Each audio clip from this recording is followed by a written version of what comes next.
Ak si sa ako dieťa bál Teletubbies, možno si mal pravdu. Keď zistíš, čo ju inšpirovalo, ostaneš v šoku. Bulharsko. 50. roky. Sanatórium La Garovita. Izolácia pre mentálne postihnuté deti. Ukryté v horách. Ďaleko od civilizácie. 4 deti tam žili celé roky. Izolované, opustené, zabudnuté. Prvé dieťa. Obézne. Pohybovalo sa pomaly. Nevládalo chodiť. Fialové oblečenie. Ostatné sa mu vyhýbali. Tinky vinky. Druhé dieťa. Agresívne. Búchalo hlavou do stien. Kričalo bez prestane. Zelené oblečenie. Držali ho v izolácii. Tipsy. Tretie dieťa. Plakalo celé dni. Túlilo sa k hračke. Žltá bábika. Nikdy ju nepustilo. Lá.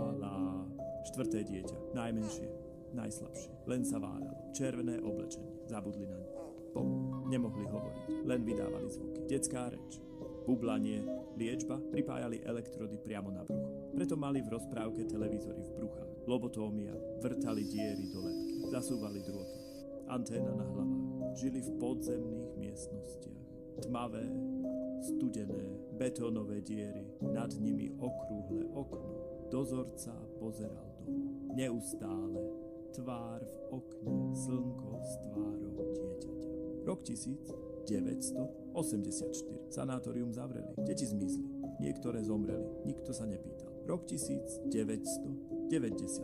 Televízia spustila Teletubbies. 4 postavy. Presne ako tie 4 deti. Tvorcovia to popierajú. Hovoria, že je to náhoda. Ale v opustenom sanatóriu stále stoja malby na stenách. 4 farebné postavy s anténami. Niekto ich videl, niekto sa inšpiroval. A milióny detí po celom svete milovali program, vytvorený na obraz zabudnutých detí z bulharského pekla. Ešte stále by si pozrel Teletubbies? Napíš do komentára. Celú pravdu o Teletubbies a iné desivé teórie nájdeš na Hero príbehy strachu.